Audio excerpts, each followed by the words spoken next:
നോക്കൂ ഗൈസ്, നമ്മളിപ്പോൾ ഉള്ളത് കാളത്തെടോഴി. വളരെ പുരാതനമായ ഒരു തോടാണിത്. ഈ തോടിന് പണ്ട് കാള ചത്ത എടോഴി എന്നായിരുന്നു പേര്. രാമൻ എന്ന് പറയുന്ന ഒരാളുടെ കാള ചത്തിട്ട് ഈ തോട് വഴി ഒലിച്ചു വന്നു എന്നാണ് പറയുന്നത്. അതായത് അത്രയും കുണ്ടായിരുന്നു അന്ന്. അത്രയും വെള്ളം ഈ പ്രദേശങ്ങളിൽ നിന്നൊക്കെ ഉള്ള കിണറുകളിൽ നിന്നും ഇതൊന്നും ഒക്കെ ഉള്ള ഉറുപൊട്ടിയ വെള്ളം ഇത് കൂടെ മഴക്കാലം വന്നു കഴിഞ്ഞാൽ ഒലിക്കുകയായിരുന്നു. അത് ഭയങ്കര കുണ്ടിലായിരുന്നു ഒലിച്ചിരുന്നത്. ഇപ്പോൾ കാലം പരിണമിച്ചു, ഈ തോടിന് പല പരിണാമങ്ങളും സംഭവിച്ചു. അങ്ങനെ ഈ തോട് കാള ചത്ത ഇടവഴിയിൽ നിന്നും കാളത്തെടോഴിയായി മാറി. ഇപ്പോൾ ചില പ്രകൃതി സ്നേഹികൾ ഈ തോട് അവരുടെ മോട്ടോർ വാഹനങ്ങൾ കഴുകാനായി ഉപയോഗിക്കുന്നുണ്ട്. നമുക്കിവിടെ കാണാം, അനിയേട്ടനെ ആണ് നമ്മൾ ഇവിടെ ദൃശ്യമായി കൊണ്ടിരിക്കുന്നത്.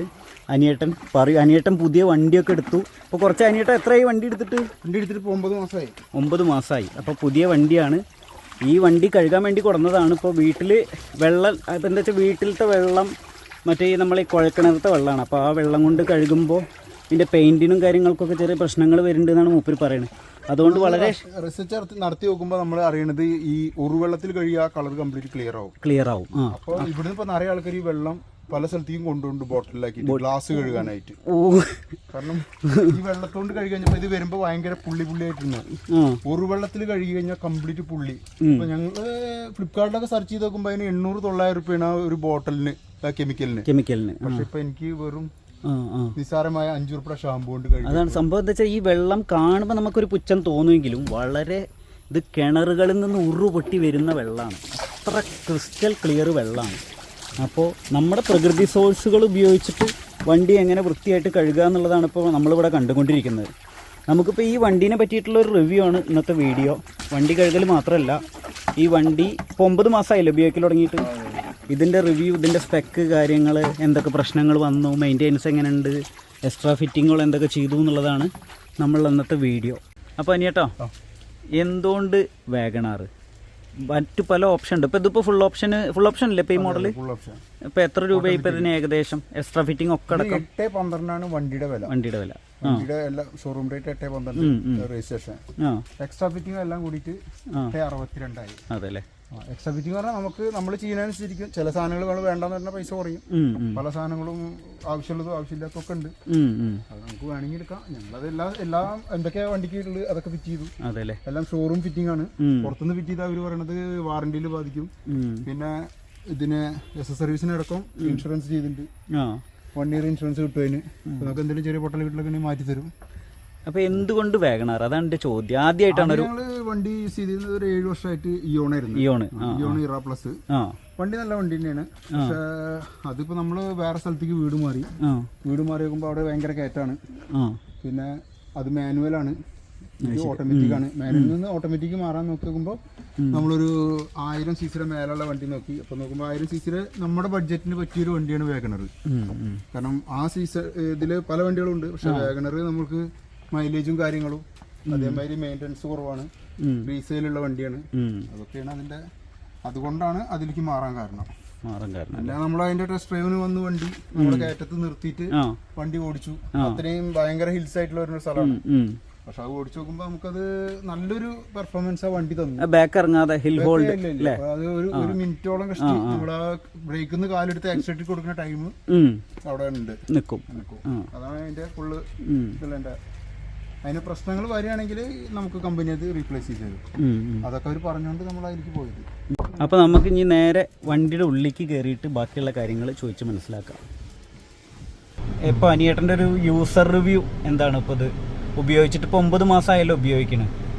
അപ്പോൾ ഇനി വണ്ടി എടുക്കാൻ പോകുന്നവരോട് അനിയേട്ടൻ്റെ സജഷൻ എന്താണ്? ഇപ്പോൾ ഈ ഒരു വണ്ടി ഇതിപ്പോൾ ഓട്ടോമാറ്റിക് അല്ലേ വരുന്നത്? ഓട്ടോമാറ്റിക്. അപ്പോൾ എന്താണ് ഇതിൻ്റെ ഒരു?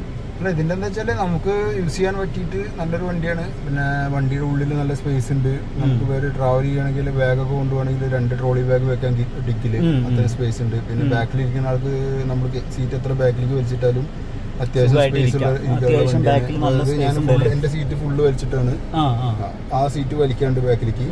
അപ്പോൾ വാഷ് ചെയ്യുമ്പോൾ കയറ്റിയിട്ടതാണ്. അപ്പോൾ വെച്ച് കഴിഞ്ഞാൽ നമുക്ക് കാലിടിക്കില്ല. പിന്നെ തല ഹൈറ്റ് നല്ല എത്ര ഹൈറ്റുള്ള ആളാണെങ്കിലും വണ്ടി ഓടിക്കാൻ നല്ലൊരു ഇതാണ്. അതൊക്കെയാണ് അതിന്റെ ഒരു വണ്ടിയുടെ മെയിൻ ഹൈലൈറ്റുകൾ. പിന്നെ എന്താ വെച്ചാല് നമുക്ക് മൈലേജ് കമ്പനി പറയണ മൈലേജ് എന്തായാലും കിട്ടില്ല. ഒരു 25.5 പറയണത് നമ്മളുടെ റോഡുകളിൽ കിട്ടില്ല. പിന്നെ AC ഇട്ട് കഴിഞ്ഞാല് ഒരു 16.5 ആ റേഞ്ചിലേ കിട്ടുള്ളൂ. പിന്നെ നമ്മൾ ഉള്ളേരിയ കൂടെ അല്ലേ ഓടുന്നത്. ലോങ് റൺ ആണെങ്കിൽ ചിലപ്പോൾ കുറച്ചും കൂടി ഓട്ടോമാറ്റിക് വണ്ടിക്ക് എനിക്ക് പറയാനുള്ളത് എന്താ വെച്ചാൽ ഓട്ടോമാറ്റിക് വണ്ടി അങ്ങനത്തെ സമയത്ത് ഗിയർ ഷിഫ്റ്റ് ആവണോ വേണ്ടേ എന്നുള്ള ഒരു ഡൗട്ട് വണ്ടിക്ക് ഉണ്ടാവും. അപ്പൊ നമ്മൾ ആ സമയത്ത് വേണമെങ്കിൽ അങ്ങനത്തെ ഉള്ളേരിയയിൽ പോകുമ്പോൾ ഇതിൽ മാനുവലായിട്ട് ഓടിക്കാറുണ്ട്. അപ്പൊ നമുക്ക് ആ ഗിയർ ടൈമിംഗ് ആകുമ്പോൾ നമുക്ക് തന്നെ ചേഞ്ച് ചെയ്യാം. അങ്ങനെ വരുമ്പോൾ നമുക്ക് മൈലേജ് കുറച്ചും കൂടി കൂടുതൽ കിട്ടും. മാനുവലായിട്ട് ഓടിക്കുകയാണെങ്കിൽ മാനുവലിലേക്ക് നമ്മൾ മാറ്റിയിട്ടിട്ട് ഓടിച്ചു കഴിഞ്ഞാൽ നമുക്ക് ഗിയർ ഷിഫ്റ്റ് ചെയ്തിട്ട് പോവാം. അതേ വന്ന് ഓട്ടോമാറ്റിക് ആകുമ്പോൾ എന്താ കുഴപ്പമെച്ചാൽ അതിന്റെ ഓട്ടോമാറ്റിക് ടൈം ആ ടൈം വരുമ്പോൾ മാത്രമേ അത് മാറുള്ളൂ. എക്സ്ട്രാ കൊടുക്കുന്ന സ്പീഡിനനുസരിച്ച് മാറുള്ളൂ. അപ്പൊ നമുക്ക് മൈലേജിനെ വല്ലാണ്ട് ബാധിക്കും. അപ്പൊ എന്തായാലും ഹാപ്പിയാണ് വണ്ടിയുടെ കാര്യത്തിൽ നമ്മൾ ഹാപ്പിയാണ്. പഴയ ഇയോണിനെ വെച്ച് നോക്കുമ്പോൾ വണ്ടി നമ്മൾക്ക് ആദ്യമായിട്ടുള്ളൊരു വണ്ടിയാണ്. അങ്ങനെ കുറ്റം പറയല്ല, എവിടെ പോയാലും നമുക്ക് ഒരു അടി തട്ടിട്ട് പോരുള്ളൂ. അതൊരു വലിയ പ്രശ്നമാണ്. പിന്നെ എന്താ വെച്ചാൽ വണ്ടി ഒരു ചെറിയൊരു വണ്ടിയാണ്. വണ്ടി നമ്മൾ പഠിക്കുന്ന കാലത്ത് അത് വലിയൊരു ഉപകാരമാണ്. കാരണം ചെറിയ റോട്ടിൽ കൂടെ ഒക്കെ കൊണ്ടുപോകാം. പിന്നെ അതൊരു ഫോറിൻ കമ്പനി എന്നുള്ള നിലയ്ക്ക് അതിന്റേതായ എല്ലാ സൗകര്യങ്ങളും കാര്യങ്ങളും ഉണ്ട്. പക്ഷെ അതിൽ 799 cc ആണ് വണ്ടി. ഇതൊരു 400 cc കൂടുതൽ വരുമ്പോൾ അതിന്റേതായ വ്യത്യാസങ്ങൾ ഉണ്ട്. അത് കുറച്ച് 4 ആൾക്കാരൊക്കെ കഴിഞ്ഞ് AC ഇട്ട് കഴിഞ്ഞ കയറ്റൊക്കെ കയറുമ്പോൾ അതിന്റെ ബുദ്ധിമുട്ടുണ്ട്. ഇത് നമ്മൾ 5 ആളിരുന്നാലും AC എത്ര ഇത് വേണമെങ്കിലും ഇട്ടിട്ട് പോവാണെങ്കിലും കയറ്റം കയറാനൊന്നും ഒരു മടിയില്ല. അല്ല ഇത് തന്നെ 1 ലിറ്ററും വാഗണർ ഇറങ്ങുന്നുണ്ടല്ലോ. 1 ലിറ്റർ വാഗണർ ചെറിയ പ്രശ്നങ്ങളുണ്ട്. 1 ലിറ്റർ വാഗണറിൽ പറയണത് ഇങ്ങനത്തെ ഇപ്പൊ ഈ യോണ് പറഞ്ഞ മാതിരി ആ കയറ്റം കയറുമ്പോൾ AC ഇട്ട് കഴിഞ്ഞാൽ ഒരു വലിയ കുറവുണ്ട്. പക്ഷെ 1.2 ആ പ്രശ്നമില്ല. അതിനുള്ളൊരു കപ്പാസിറ്റി വണ്ടിക്ക് ഉണ്ട്. ഒരു സത്യം പറഞ്ഞാൽ വാഗണർ എന്ന് പറഞ്ഞു കഴിഞ്ഞാൽ ഒരു ഫാമിലി കാറാണ്. പിന്നെ എന്താ വെച്ചാൽ നമുക്കത് ഒരുപാട് ഒരു ഗുണമാതിരി തോന്നുന്നുണ്ട്. കാരണം ഒരു വലിയ വണ്ടിക്ക് മാറിയ ഒരു ഫീൽ ഉണ്ട്. നമ്മൾ അത്രയും ചെറിയ വണ്ടി ഉപയോഗിക്കുന്നുണ്ട്. ഇതൊന്നും അല്ലാത്ത വലിയ വണ്ടികൾ ഒരുപാടുണ്ട്. നമ്മുടെ ഒരു ലൈഫിൽ ഇതൊരു വലിയ വണ്ടിയാണ് നമ്മളെ കാഴ്ചപ്പാട്. കാരണം നമ്മൾ സ്കൂട്ടറിന്ന് കാറിലേക്ക് വന്ന് കാറിന്ന് അടുത്ത കാറിലേക്ക് പോകുമ്പോൾ ആ ഒരു ഗുണം നോക്കിയിട്ടാണ് പോകുന്നത്. പിന്നെ മെയിൻ്റെനൻസും കാര്യങ്ങളും കുറച്ച് കുറവാണ്. അതുകൊണ്ടാണ് മാരുതിയിലേക്ക് മാറിയത്. ഹുണ്ടായിയുടെ എന്താ വെച്ചാൽ മെയിൻ്റെനൻസ് ഇല്ല. പക്ഷെ വന്നു കഴിഞ്ഞാൽ ഭയങ്കര എക്സ്പെൻസ് ആണ്.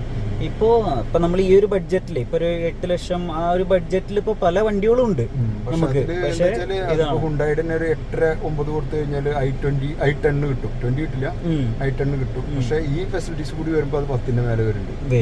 ഫുൾ ഓപ്ഷനിലേക്ക് എല്ലാം ഇത് വരുമ്പോ ഇത് ടോപ്പ് എൻഡ് മോഡലാണ്. ഇതിലിപ്പോ എല്ലാം റിവേഴ്സ് ക്യാമറ ക്യാമറ എന്താ വെച്ചാല് കമ്പനി തരുന്നതല്ല. അത് നമുക്ക് കമ്പനി ആസ് എ സർവീസ് ചെയ്യുന്ന അവര് നമുക്ക് എക്സ്ട്രാ ഒരു ഫിറ്റിംഗ് ബാക്കി സാധനങ്ങളൊക്കെ അവരിന്ന് വാങ്ങിച്ചുകൊണ്ട് അവർ ഫിറ്റ് ചെയ്ത് തന്നാണ്. ഒരു 5,000 റുപ്പീസിനുള്ളിൽ വരും ഈ ക്യാമറയ്ക്ക്. പിന്നെ ഇത് സ്ക്രീനും കാര്യങ്ങളൊക്കെ കമ്പനി സാധനമാണ്. എത്ര കിലോമീറ്റർ ഓടി ഉണ്ടാവും മൊത്തം? ഏകദേശം എടുത്തതിന്റെ ശേഷം 4358 കിലോമീറ്റർ ആയി. ആവറേജ് മൈലേജ് എത്ര കാണിക്കുന്നത്? ഏവറേജ് മൈലേജ് എന്ന് പറഞ്ഞു കഴിഞ്ഞാൽ നമുക്കിപ്പോ ഒരു 15-14 ആ റേഞ്ചിലാണ് കാണിക്കുക. കാരണം എന്താ വെച്ചാൽ നമ്മൾ പോണത് അത്രയും ചെറിയ വഴി കൂടെയാണ്. ലേഡീസ് ആണ് ഇത് കൂടുതൽ ഓടിക്കുന്നത്. അപ്പൊ അവർക്ക് അതിനെ പറ്റി കൂടുതൽ ഇതറിയില്ല. വൈഫ് സ്ഥിരം യൂസ് ചെയ്യുന്ന വണ്ടിയാണിത്. ആഴ്ചയില് 6 ദിവസവും സ്കൂളുണ്ട്. സ്കൂളിൽ ടീച്ചർ ആയതുകൊണ്ട് 6 ദിവസം ഈ വണ്ടി കൊണ്ടുപോകും. അപ്പൊ അങ്ങനെ സ്ഥിരം യൂസ് ചെയ്യുന്ന ഒരു വണ്ടിയുടെ ഒരു ഇതില്ല. അവരാണെങ്കിലും നന്നായി നോക്കുന്നുണ്ടോണ്ട് വണ്ടി വൃത്തിയായിട്ട് കൊണ്ടുനടക്കാൻ പറ്റുന്നുണ്ട്. അപ്പൊ എന്തായാലും താങ്ക് യു. സമയം നമുക്ക് വേണ്ടി ചെലവഴിച്ചതിന്. യഥാർത്ഥമായ റിവ്യൂ, ഒരു വണ്ടി വെറുതെ പ്രൊമോഷന് വേണ്ടിയുള്ള റിവ്യൂ അല്ല. ഒരാള് ആശിച്ചാറ്റ് നോറ്റ് നമ്മളൊരു വണ്ടി വാങ്ങിയിട്ട് അതിന്റെ യഥാർത്ഥമായ റിവ്യൂ അറിയാൻ കഴിഞ്ഞതിൽ സന്തോഷം. Thank you. അപ്പോൾ നമ്മളെ ഈ ഒരു വാഗണാറിന്റെ യൂസർ റിവ്യൂ ആണ്, ജെനുവിൻ റിവ്യൂ ആണ് ഇപ്പോൾ നമ്മളിവിടെ കഴിഞ്ഞത്. അപ്പോൾ അതിന് ഒരുപാട് അപാകതകളൊക്കെ ഉണ്ടാവും. നമ്മളത്ര പ്രൊഫഷണലിസ്റ്റുകളൊന്നല്ല വീഡിയോ എടുക്കാൻ.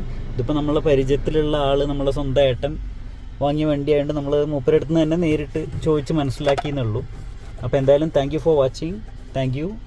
Bye bye.